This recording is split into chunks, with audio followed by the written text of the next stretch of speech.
अहिले घरि सारा देशमा किसानहरूको आन्दोलन उग्र रूप लिइरहेको छ। आन्दोलन यति चरम सीमा पुग्दैछ र आज 11 दिन भयो र आज 8 तारिकको दिन चाहिँ सारा देशमा किसानले बन्द डाकेको छ र सो बन्द किन भन्दाखेरि भोलि 9 तारिकको दिन भारत सरकारको कृषि विभाग र किसानहरूको बीचमा मिटिङ बस्दैछ र सो मिटिङबाट चाहिँ किसानहरूलाई बुझाउने कोसिस गर्दैछ। केन्द्रले जुन बिल ल्याएको छ किसानको निम्ति भनेर जुन बिल ल्याएको छ त्यो बिल चाहिँ किसानको लागि राम्रो बिल हो भनेर बुझाउने कोसिस गर्दैछ र साथसाथै त्यो दिनमा केन्द्र सरकारले एउटा पनि दिएको छ, सिग्नल पनि दिएको छ कि एमएसपी चाहिँ मिनिमम सपोर्ट प्राइस चाहिँ त्यसमा कुरा गर्नुपर्छ भन्ने कुरा चल्दैछ र यसमा किसानहरूले मानेको छैन।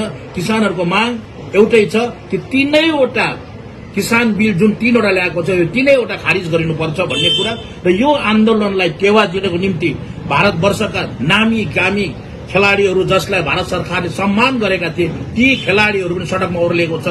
फिल्मका एक्टर्सहरू नामी ग्रामी एक्टर्सहरू उत्रेको छ र उनीहरूले भन्दैछ कि जसरी होस् यो किसान बिल रद्द गर्नुपर्छ भनेर किसानको पक्षमा उनीहरू ओर्लिएको छ।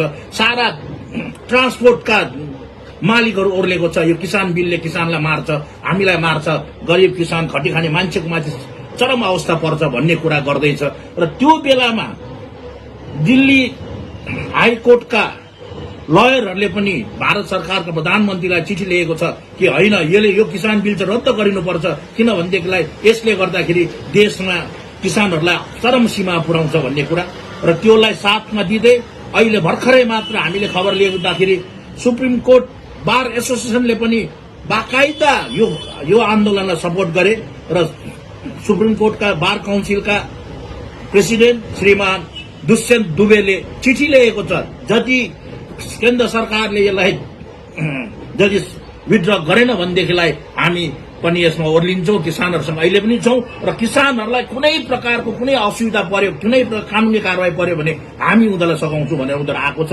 यसले गर्दा एकापट्टि देशमा किसान मर्छ कि बाँच्छ भनेर पुलिसको लाठीचार्ज पुलिसको गोलीबारी मान्छेलाई कुटपिट गर्दैछ एकापट्टि त्यस्तो छ, अर्कोपट्टि हाम्रो ठाउँमा चाहिँ नाचेकै ए बाबा केही नभए पनि देशले त हेर्यो, सम्पूर्ण देशले हेर्दैछ हाम्रो गति। देशमा अरू ठाउँमा किसान आन्दोलनको लागि मानिसहरू गाउँ गाउँ धुरा धुरा घुमेर यो किसान आन्दोलन सशक्त पार्नुपर्छ र केन्द्रमा बसेको यो सरकारलाई अविलम्ब बिल रद्द गर्नु लाउने बाटोमा छ।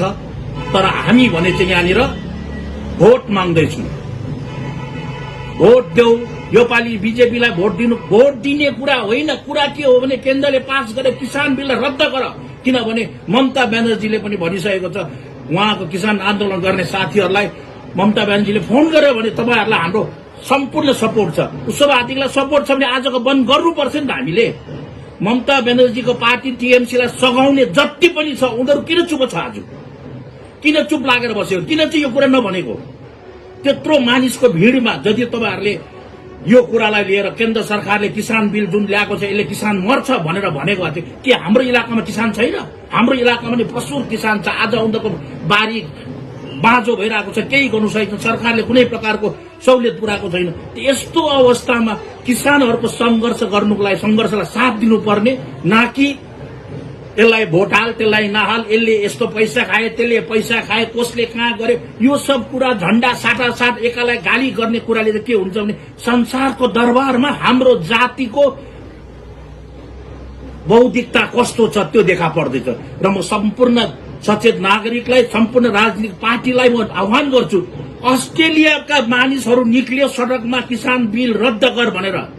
अस्ट्रेलियामा बस्ने जनसमुदायले भन्दैछ इन्डियामा जुन किसान बिल ल्याउँदैछ यसले चाहिँ अडानी र अम्बानीलाई पोस्याउने काम गर्छ, गरिब किसानलाई जिउँदै मार्छ भनेर त अस्ट्रेलिया भन्दैछ। आज हाम्रै ठाउँमा दार्जिलिङमा, सिलगढीमा, खरसाङमा, कालिम्पोङमा, बिजनबारीमा चाहिँ फेरि गाली गारागर, एउटाले एउटाको पैसा खायो, अर्कोले अर्कोलाई गर्यो, यो भनेर त यो त आजको यो मिडियामा त प्रचार हुँदैछ नि त। ठिकै छ, हामी त घरको हो नि त, हामी एकाअर्कासँग झगडा गरौँला, बाजौँला, मिलौँला। तर अहिले त देशमा हाम्रो जातिले कुन प्रकारले सपोर्ट गर्छ देशमा चल्दै गरेको किसानको आन्दोलनलाई, भन्ने प्रश्न उठेको छ। यो प्रश्नमा हामी खरा उत्रिनुपर्छ है। हामी भन्ने गर्छौं नि, अडिबहादुर गुरुङले भारतवर्षको संविधान लेख्दा सिग्नेचर गरेको छ। अडिबहादुरको सन्तान यही हो त।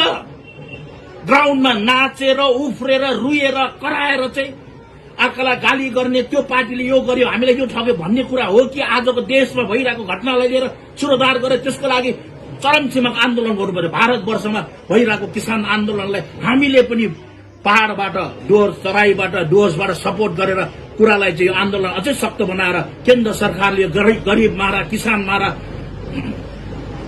बेरोजगार बनाउने जुन नीति तयारी पारेको छ, यो जुन चाहिँ कन्ट्र्याक्ट फार्मिङ, जसलाई कन्ट्र्याक्ट फार्मिङ भन्छ, यो कन्ट्र्याक्ट फार्मिङ गराएर साथै तपाईलाई याद होस् यो बिलमा इसेन्सियल कमोडिटी एक्ट जुन चाहिँ थियो, जुन चाहिँ इसेन्सियल कमोडिटी एक्टमा कसैले पनि चामल, दाल, मैदा, चिनी, खानेकुरा जति छ मान्छेलाई जीवन रक्षा गर्ने चीजहरू छ, कसैले बेसी राख्यो भने, बेसी राखेर महँगो दाममा बेच्यो भने त्यसको माथि इसेन्सियल कमोडिटी एक्ट लगाएर केस हुन्छ र जेल हुने गर्थ्यो। आज त्यो केस उठाइदियो, त्यो एक्ट नै उठाइदियो यो किसान बिलले।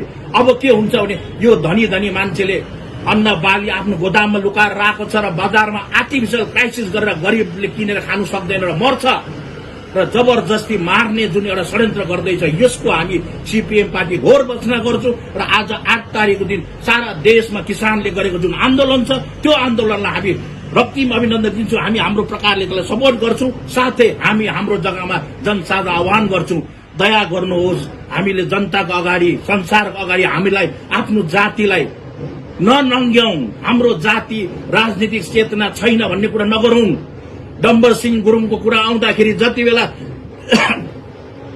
अंग्रेज सरकारले दाउरा सुरार खुकुरी भिर्नु नदिँदाखेरि डम्बर सिंह गुरुङले चलाएको कलमले के बुझाएको छ? सारा देशमा गोर्खाको परिचय दिएको छ। तर आज गोर्खाको परिचय हुने ठाउँमा चाहिँ आज किसानले गरेको आन्दोलन चाहिँ हामी त्यो कुरा नभन्नु। भाषण दिँदा अडिबहादुर गुरुङ, डम्बर सिंह गुरुङ र उहाँले देखाएको बाटो, उहाँले गराएको परिचयलाई चाहिँ आज खराब गरेर एक शब्द यत्रो जनसमुद्रभित्र भनेन त एक किसान आन्दोलन हाम्रो सपोर्ट छ, यो किसानहरू मर्दैछ, किसान माथि केन्द्र सरकार अन्याय नगर भनेन त। कस्तो खालको राजनीति गरेको यो? साथै यहाँ ठुल्ठुला पार्टीहरू छन् एकदमै खप्पिस राजनीतिक पुरानो धरमधर भएकोहरू, उहाँहरूले राजनीति जान्दछ। खै बोलेको के किसान आज तपाईँले देख्नु हुँदैछ चा बगानमा 8 घण्टादेखि 12 घण्टा हुनुपर्छ, काम गर्नुपर्छ भन्ने कुरा आउँदैछ।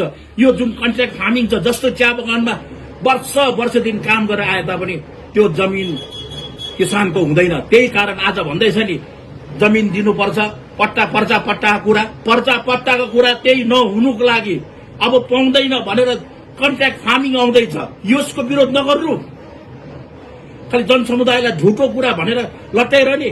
र म अब आह्वान गर्छु राजनीतिकविदहरूलाई, राजनीतिक सचेत जनसाधारणलाई भन्छु, अहिलेको बेलामा त हामी झगडा नगरौं, एकअर्कालाई नदोषौं, तर केन्द्रले ल्याएको यो जनविरोधी नीति, किसान विरोधी नीति, मजदुर विरोधी नीतिको हामी विरोध गरौं, कडासँग विरोध गरौं। हामीले पहाड़बाट पनि त्यो कुरालाई बुझाएर दिउँ, होइन भने राज्य विष्टलाई गाली गरेर धोका हुन्छ, दिलीप घोषलाई गाली गरेको धोका हुन्छ। हामीले आज भारतवर्षमा हाम्रो जाति पनि उभिएर यो किसान बिललाई हामी रद्द गरोस् भनेर हामी उत्रियौं भन्ने म सीपीएम पार्टीको पक्षबाट सम्पूर्ण किसान जनसमुदायलाई, किसानको पक्षमा काम गर्छु भन्नेहरूलाई पनि आह्वान गर्छु, हामी यसको विरोध गरौं र आजको बन्दमा हामी पनि सहभागी बनौं। ठिकै छ, हामीले यहाँ आएर जबरजस्ती बन्द गर्ने कोसिस गरेको छैनौं, तर हाम्रो जातिको एउटा संस्कार छ, गाउँमा मरेको छ भने, बिहा छ भने पनि हामी त्यहाँनिर माइक बजाउँदैनौँ, कुनै हर हल्ला गर्दैनौँ, शान्ति प्रकारले हल्ला नगरिकन बिहा गर्छौं। त्यो त छ नि, तर त्यसले गर्दा आज किसानमाथि हमला हुँदैछ, किसान मर्दैछ, किसान जिउँदै जल्दैछ।